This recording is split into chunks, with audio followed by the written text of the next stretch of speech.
si todos aprendiéramos la lección de grandes maestros, ¿cómo cambiaría el mundo, verdad? Tradiciones que nos vienen a hablar de, bueno, de ese espíritu racional y ese espíritu conmovedor que tienen las personas que tienen un carácter regio por hacer las cosas bien, ¿no?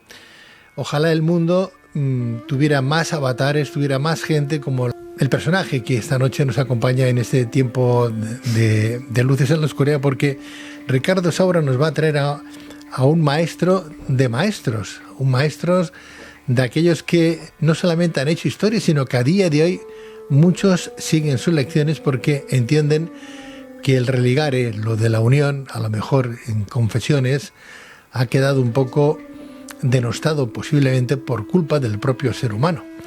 Pero vamos a hablar de Buda, de Siddhartha Gautama, el Buda, el iluminado, el que encontró la luz, no sé si muy bien debajo de una higuera o debajo de algún tipo de árbol frutal. Don Ricardo Saura, de Nueva Acrópolis, muy buenas noches. Buenas noches, Pedro. Bienvenido. Muchísimas gracias. Qué gusto tenerte nuevamente a ti aquí en este programa y además en representación de la Asociación Nueva Acrópolis de Barcelona y de España y del mundo. E igualmente, Pedro, es un placer. Gracias. No sé si digo bien, porque apostolado se hace apostolado siempre de cualquier credo, pero claro, el budismo no es un credo, es una filosofía de vida. Entonces, ojalá pudiéramos todos aprender la lección de una doctrina, por llamarlo de alguna manera, ¿sí?, que no hace un apostolado directo, que no tiene leyes, no tiene reglas, sí tiene modos de actuación, sí, tiene filosofía de vida. Efectivamente. Pero que no recurre ni al ¿cómo te lo diría? Que son calificativos que pueden sonar como muy, muy duros cuando se habla de una religión que ha defendido con sangre su credo, o las religiones que han defendido con sangre su credo, ¿no? Sí, efectivamente. Ojalá hubiera más maestros como Siddhartha Gautama, el Buda, ¿no? Sí. La verdad es que ciertamente las religiones, en nombre de las religiones se han cometido los más grandes actos místicos y también las mayores atrocidades. Y por desgracia es porque somos demasiado ignorantes y tomamos las verdades o opiniones o nuestras ideas, nuestros dogmas como algo único, exclusivo, y todo lo demás es enemigo de nuestra fe, y no es así. Son formas de entender la verdad, el conocimiento, la vida, y cada uno tiene que tener pues su forma de progresar en este camino que todos estamos realizando como seres humanos. ¿Cuándo nació Siddhartha Gautama, el Buda? Bueno, la fecha exacta hay disparidad de criterios, pero bueno, en el siglo VI antes de Cristo, desde luego, en la India. Hay quien dice en el 563 a.C., hay quien dice en el 623 a.C., hay diferentes variantes de opiniones, pero tampoco es el caso de que unos años más, unos años menos, no va a cambiar. Lo que importa es el mensaje, ¿no? Lo que importa es el mensaje. Es curioso que un príncipe que lo tenía todo, era príncipe, vivía dentro de su recinto, de su castillo. Yo creo que sus padres no le dejaban salir para que no conociera las maldades del mundo, ¿no?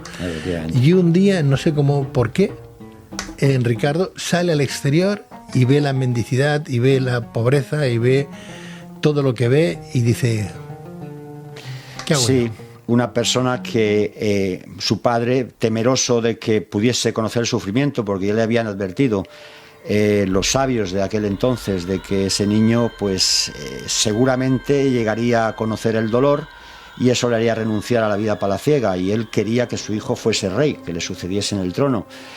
Entonces lo rodeó en sus inmensos jardines, pues de todos los placeres, podemos decir, y bellezas que uno puede imaginar, sin haber conocido nunca el dolor.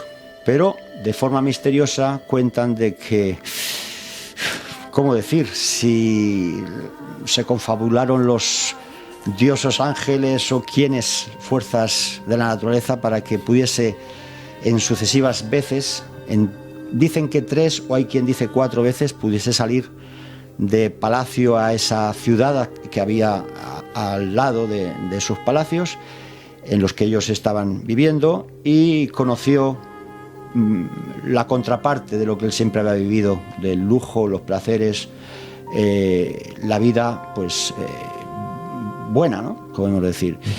Y se encontró, cuentan que sucesivamente, primeramente con un anciano achacoso, Sí, sí. que casi no podía tenerse en pie, y preguntó a su cochero con el cual salió, pues qué le ocurría a aquel hombre. Y le dijo que, bueno, pues las personas con el tiempo envejecen y empiezan a perder facultades. Y este primer impacto a su alma pues le produjo una revolución interior que le hizo plantearse muchas cosas.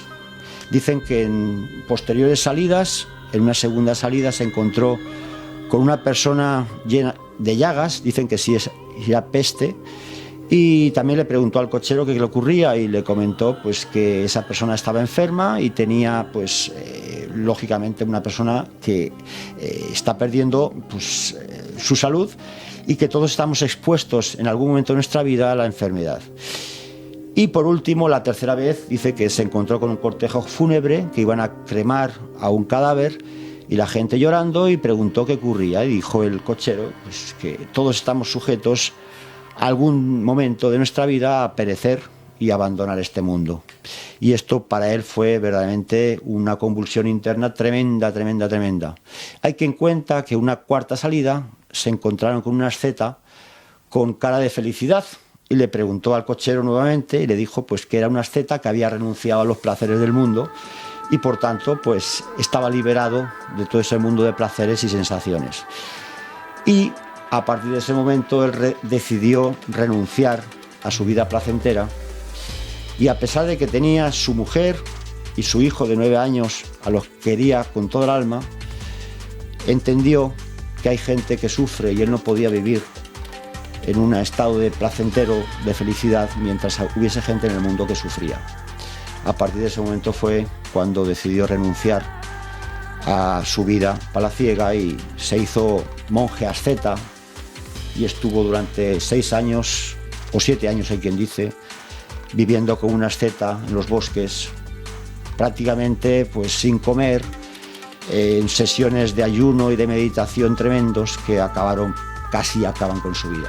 ¿Qué edad tenía Siddhartha Gautama más o menos cuando salió del palacio y empezó a ver lo que era el mundo? Pues 29 años. 29 años.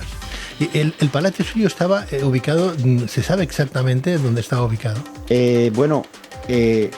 Había 3 palacios, tenían 3 palacios. Yo ahora mismo el sitio exacto, Kapilavastu era la ciudad, la capital, y este era uno de los palacios. Pero tenía 2 palacios más, uno en las montañas del Himalaya. Bueno, de hecho, la capital o el reino de Kapilavastu también, cuya capital era la misma Kapilavastu, era en Nepal, lo que era actual Nepal. Pero bueno, uno estaba en las faldas de las cordilleras del Himalaya, que era la de la estación de las lluvias. Luego tenía el de verano y el de invierno. No sé exactamente la localización, pero bueno. Ricardo, ¿y murió a qué edad? Dicen que 81 años.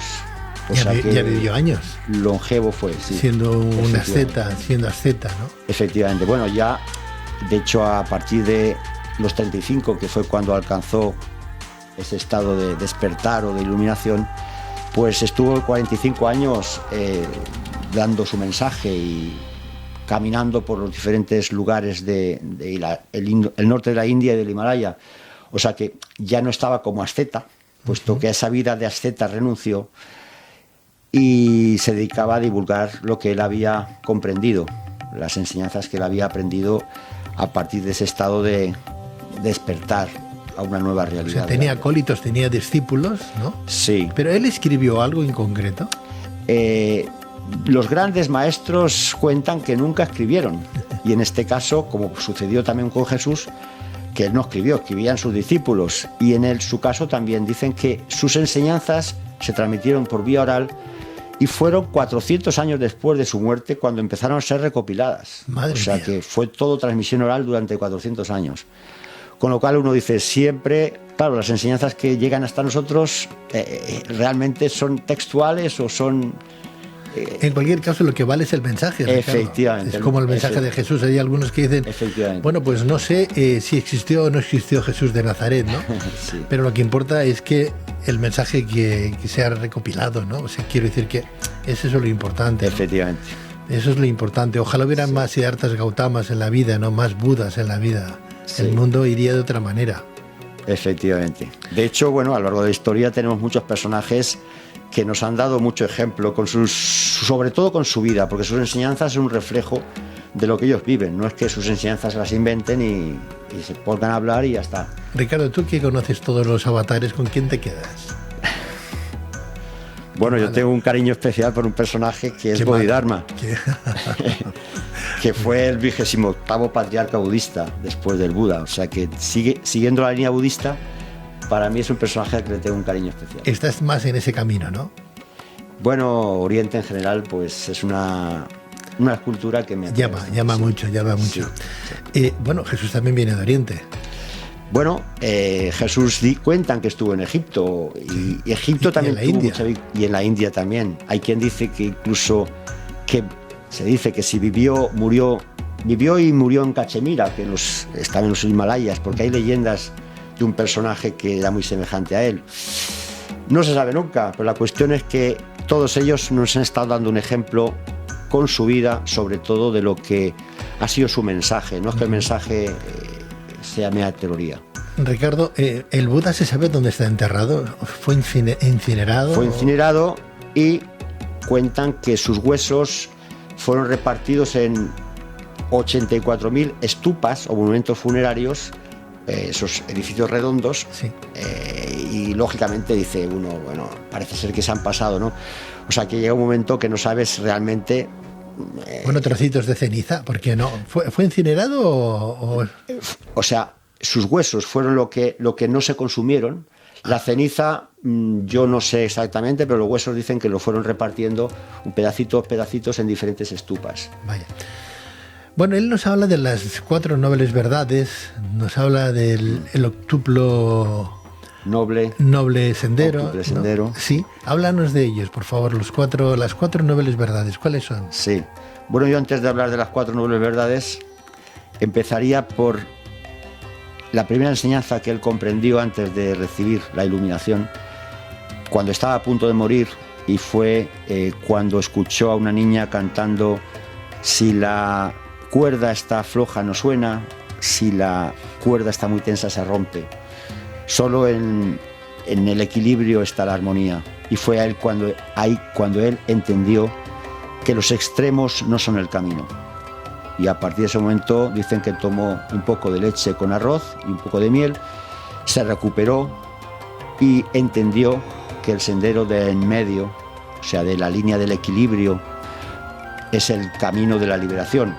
Y de hecho el equilibrio, según nos cuentan los chinos, la salud es el equilibrio entre el yin y el yang en el cuerpo humano. Cuando hay un desequilibrio viene la falta de salud. O sea que esa fue su primera enseñanza, en la que él se basó después, para después sentarse a meditar, buscando finalmente la iluminación, y a partir de ahí dio su primer mensaje, y el primero que dio fue el sendero del medio. Y estas nobles verdades de las que él habló, primero fueron las 4 nobles verdades. La primera de ellas es la que se refiere al dolor, y él dice que toda la vida produce dolor. Dice: el nacimiento es dolor, la enfermedad es dolor, la vejez es dolor, la muerte es dolorosa, y los 5 agregados, que él dice: el desasosiego, el abatimiento, la unión con lo que nos es desagradable, la pérdida de lo que amamos, son dolorosos, y el no alcanzar lo que deseamos también es doloroso. O sea que al final estamos sufriendo siempre, porque nunca estamos completos. Entonces él muestra que eso es la realidad acerca del dolor, la primera verdad acerca del dolor.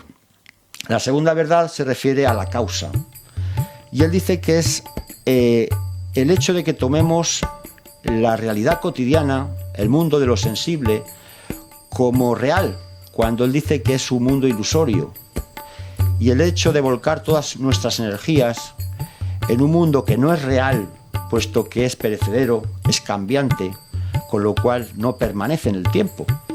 Y el volcar nuestras energías, nuestros apegos, nuestros deseos, hacia cosas que están destinadas a morir, a perecer, a cambiar, hace que suframos.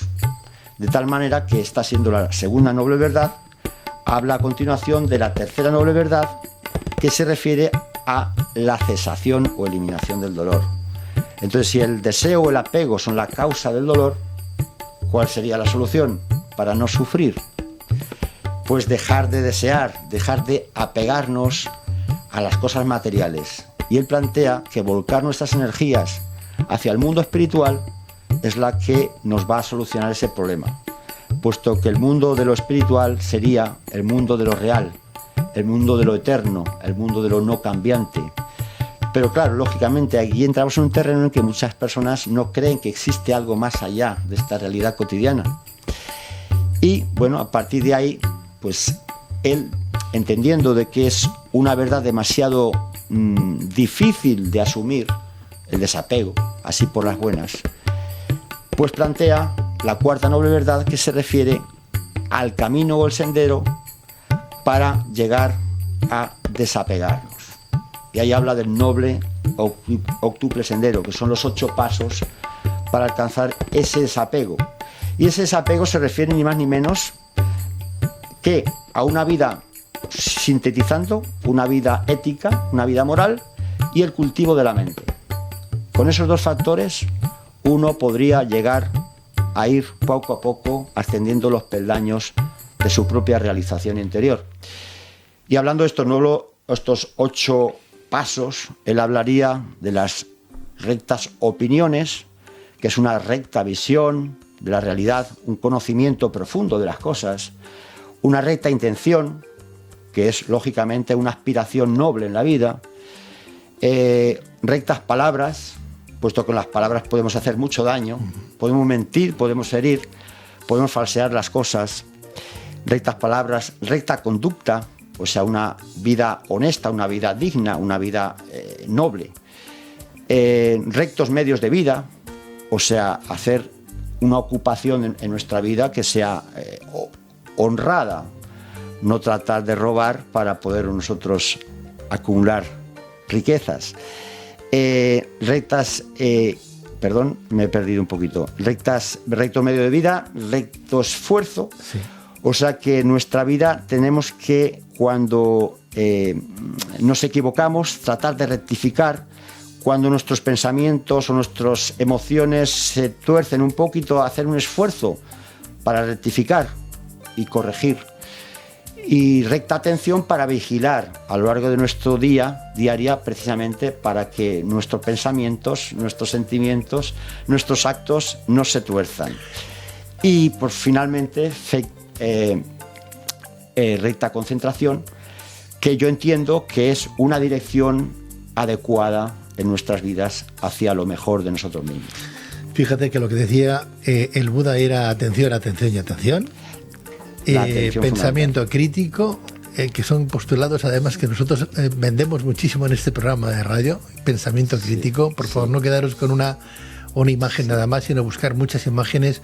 No os quedéis solamente con una frase, buscar quién dice las frases y cómo las dicen y en qué momento las dicen, porque claro, no, como los diarios, ¿no? Uno no puede quedarse con una noticia de un diario porque a lo mejor tiene una línea a seguir.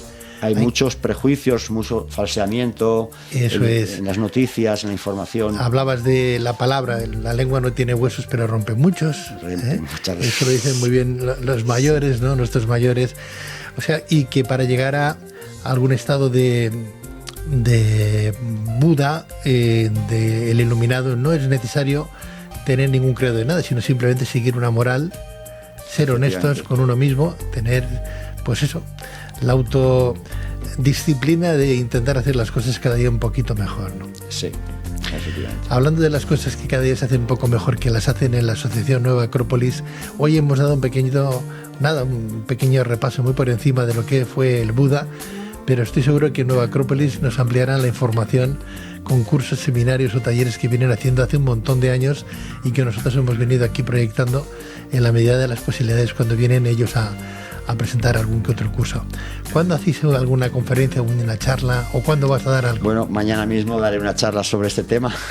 Qué bueno, me alegro. Parábolas y enseñanzas del Buda. Muy bien.